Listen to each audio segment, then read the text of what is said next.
Everyone, this is the fourth installment of the Power Rankings. I'm Rosa. Here with me is Hopeless. We are on the Jessie division now, the second highest up division. There's some really good teams in here. And so we'll start from the bottom, work our way up. As always, this is just a personal opinion. We mean no offense or harm to anyone. I'm sure every team here has the potential to do very, very well. So without further ado, Hopeless with our bottom team. So we have the Oslo Oshawott, coached by Kawhi Yuno, with Tapu Lele, Toxapex, Komo'o, Aggron Mega, Decidueye, Vikavolt, Talonflame, Skuntank, Necrozma, Stunfisk, and Regigigas. And our really big issue with this team is that, like, there's no synergy at all between any of this. It's a very bulky team. Very bulky, in fact. Toxapex, Como, Aggron, Vikavolt can be very bulky. Regigigas, Stunfisk, Necrozma can be bulky. But then, how are you breaking? Outside of Tapu Lele, you have no breaker. I guess Como could break, but then Como's not an amazing breaker. Como's pretty mediocre with his base 85 speed. Toxapex doesn't really make sense on this team. You have no way to get Tapu Lele in outside of Decidueye, Vikavolt, and Talonflame. Talonflame plus Lele makes no sense either, because Talonflame's going to want to be a breaker on this team half the time, because you have no physical breaker. So then you just can't ever click Brave Bird in Psychic Terrain. You have to click Flare Blitz, or you just have to U-turn out. So that was our real big issue with this team. Yep, and next up is the Detroit Fletchlings, coached by Jigglypigs. The team is Ferrothorn, Thundurus, Therian, Pelipper, Kingdra, Gardevoir, Porygon2, Toxicroak, Mega Swampert, Bisharp, Thwackey, and Sliggoo. This team is a very, very boring generic rain team. There's nothing particularly interesting or innovative about this team. Regardless, though, it suffers from similar things to a lot of rain teams. Namely that it's not that great at breaking through the grass types, and that are like traditionally pretty good against rain teams. I would have liked to see him choose his non-rain attackers in Gardevoir and Bisharp slightly better, so that they're better at kind of taking on these grass types. Toxicroak is a step in the right direction there. The team is also just terrible at breaking water types. Thwackey's his only way to do that, and Thwackey isn't a particularly strong mon. Plus, the lack of removal that's good on this team is going to hurt him a lot. You've got the Pelipper and the Thundurus, and that's really it, which means that his team is just going to be taking a lot of hazards as they wait for rain turns to go out, which is not a particularly good situation to be in for the Fletchlings. All right, next is the Dockland Dhelmizers, coached by AC, with Scizor Mega, Marowak A, Zapdos, Weezing Latios, Seismitoad, Zarude, Weavile, and Persimmon. It's a very nice offensive team. One of the big things is that his team is very momentum-based, getting in Weavile, getting in Zarude, getting in Latios, getting in Scizor Mega, U-turning out, pivoting around, and Rocks plus Knockoff will just ruin him in the end because of just how much momentum he's going to try to build, and his two Defoggers, Zapdos being very weak to Knockoff, even though it has static. It's not going to be wanting to take a knockoff to get boots off, and then Weezing saps all his momentum that he's been building up, and then that could just slow him down and leave his opponent into just sweeping him, and he cannot come back from that. If something maybe sets up, he just won't be able to come back. He has to be able to revenge it with Mega Scizor or possibly Weavile's Ice Shard. Alright, and next up is the Verdant Turf Vanguards, coached by Sad Machine. The team is Mega Gallade, Excadrill, Kyurem, Zeraora, Crobat, Samurott, Gourgeist, Incineroar, Alcremie, Ditto, and Shuckle. I think this team is okay. There are a couple issues. Their removal isn't spectacular. It's not bad, though. I think that the first four mons on this team are incredibly threatening. Obviously, just a spectacular core of offensive threats that will break through most teams. And I think that Incineroar and Gourgeist make a pretty good defensive backbone.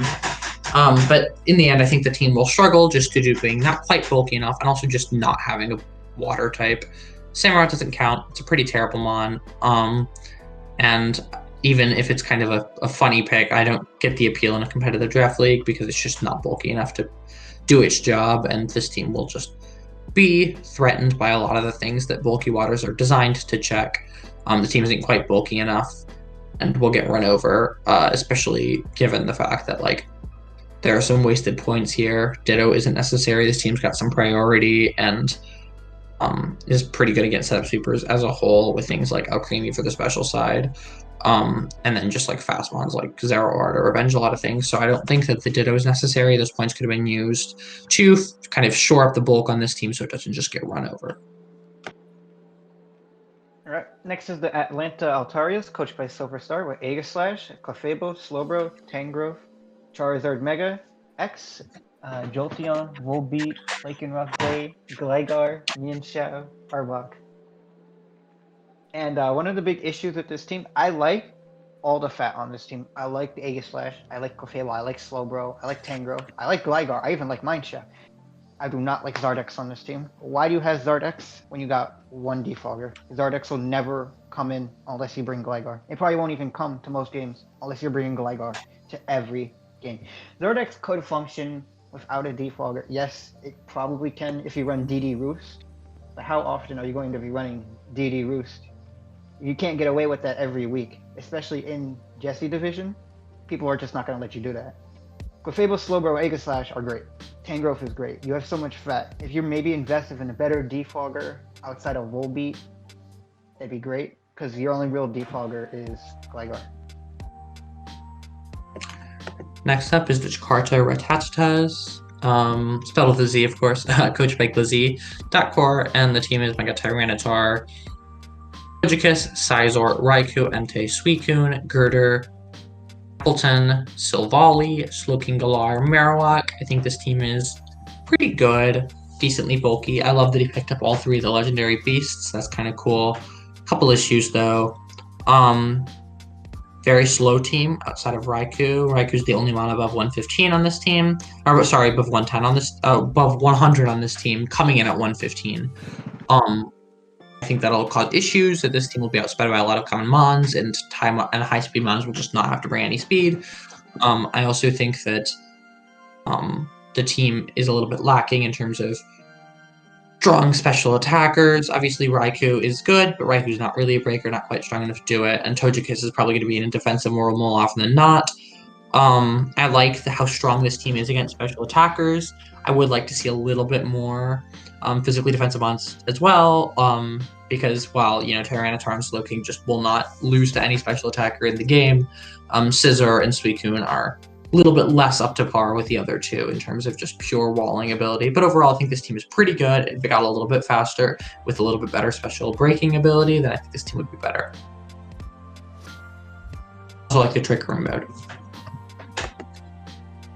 Next is the Manchester Umbreon, coached by Austin, with Dragapult, Venusaur Mega, Moltres Galar, Heatran, Comfey, Alomomola, Claydol, Lycanroc Dust, Raichu A, Glaceon, and then Zapdos Galar. First thing when I look at this team, it's like Raichu A has no place on this team. He has no electric terrain. He can't abuse it whatsoever. He could have got any other electric type. Even like an Electabuzz would have been better than Raichu A on this team. And Glaceon's bad. It's a bad ice type. It's a defensive ice type. No place on any team. Bad. I would love to see maybe a better flying resist on your team and more support for the Mega Venusaur, because Mega Venusaur is your main bulky mon on this team. Heatran, Alomomola, Claydol, they can all be bulky, but Mega Venu is the main bulky mon on this team. It's like you want to switch in maybe on like a freeze dry. You can go Heatran, you can go Mega Venu will eat that up. It helps punish things. The team's great. I actually like the Moltres Galar being original over Mandibuzz. Of course, Mandibuzz would have been better.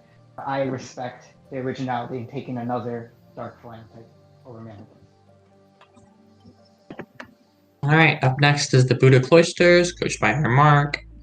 Team is Megalopunny, Landorus Therian, Hydreigon, Canyon, Metagross, Nihilego, Whimsicott, Araquanid, Rotom, Wigglytuff, and Improvopass. I think this team is good. I think it struggles from a couple things, despite the just very strong offensive core that it provides with the Lopunny, Landorus, Hydreigon, Volcanion, and Nihilego. There are no pure walls on this team. There are a lot of decent defensive pivots and stuff like that, but there's nothing really on this team that'll just switch in and consistently eat hits, which could prove a problem when it faces other offensively centered teams, or at least strong offensive mons. I also think while there are a lot of them, I think the removal on this team is actually not that great. Really, Rotom and Whimsicott are the only ones on this team that want to be defogging. Landorus, Volcanion, Hydreigon, those are not things that should be defogging most of the time. But for the most part, I think this team is pretty good and is pretty threatening offensively, just could use from a little bit more bulk. All right. Next is the Los Angeles Kingdras, coached by Omenchenka. I hope I said that right. Shanka. I don't know how to say that. Sorry if I pronounced it wrong. Well, he has Tapu Koko, Latias, Skarmory, Milotic, Salamence, Palossand, Roserade, Pangoro, Magmar, and Charizard Y. One thing off the bat is he has a lot of defoggers. One of them's gonna run defog per game, which is fine. Either Salamence, Skarmory, or Latias can run defog. I like what he did there with the double dragon. You could hate on him for the double dragon, but I think it's fine because either one of them can be defensive or the other one can be offensive. Like maybe Latias wants to be defensive in one game and Mence can be a sweeper, or Mence can be defensive with like Intimidate, Defog, Heavy Duty Boots. Latias could be a sweeper. Coco's fine. I don't think Coco's that great personally. Coco's fine though. Decent fairy.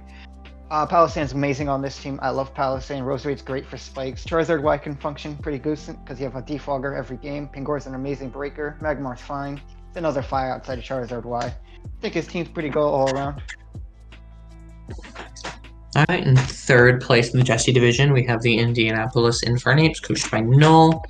The team is Tornadus, Therian, Garchomp, Sylveon, Infernape, Bronzong, Rotom, Blastoise, Cofagrius, Mega Gyarados, Mega Charjabug. I like that he decided to pick up a bulky water alongside the more offensive Mega Gyarados. I think this team is very threatening offensively with things like Chomp, Infernape, and the Gyarados. I do think this team might struggle a little bit with bulky waters, considering its top 3 threats are, a little bit weak to them, but the Rotom should kind of help to patch that weakness. I think this team is reasonably bulky with good defog support, good hazard support, and some decent defensive and offensive threats. So I think this team is quite good, and I would not be surprised if it was very successful this season. Next is the Weekly Elves, coached by Blackaran, with Alakazam Mega, Corviknight, Rillaboom, Primarina, Cinderace, Umbreon, Dragalge, Runerigus, Electivire, Hariyama, and Porygon. First thing I would like to say about this team is I like the Rillaboom on this team. It helps support Cinderace, Dragalge, and even Electivire from taking AQ. It also forces his opponent to run high horsepower in some cases, and for some mons like Landorus T, who do not get high horsepower, their overall base power and breaking ability is reduced on this team. So I think that's very good. He has a decent wall core, Corviknight, Primarina, Umbreon, Runerigus, Dragalge. Does a decent wall breaking core. He's a possible TR mode as well, with Hariyama, Porygon, Runerigus, Dragalge, Primarina being the main one, but all those can all function in TR. Alakazam Mega is an amazing mono. He forces insane prep. He could just barrier on pursuit, proceed to reverse sweep 6-0 somebody just with Megazam alone. Rillaboom's a great revenge killer. Megazam's great. Cinderace is fast offensive breaker. Corviknight can also be offensive on this team. Unfortunately, probably will not be the funny bulk up set because of how it's his only real removal outside of Cinderace. But I think Corviknight's such a good removal mon. I think it's fine. All right, and for our top team in the Jessie division, the Scorching Phoebus, coached by Darkness. This team is very strong. It's got a Mega Medicham, a Tapu Fini, Donphan, Mandibuzz, Jirachi, Chansey, Galvantula, Noivern, Emboar, Sceptile, and Carbink. This team is great at bringing in its threats, things like Medicham, the Noivern, the Emboar, with good pivots like Chansey, like Jirachi, Mandibuzz, Noivern to some extent, and Galvantula. I think webs are good on this team to support the Mega Medicham. The strong defog / rapid spin support of this team with the Donphan, the Jirachi, and the Mandibuzz all being goodish removal mons leaves Tapu Fini and to some extent Jirachi more open to play offensive roles on the team, which is important and means that the team is a lot less likely to kind of be stuck in this very defensive Fini mindset. Overall, very threatening offensively and very threatening defensively. I don't have that many complaints about it. I think it's got good speed tiers and is very strong. Should be very good this season.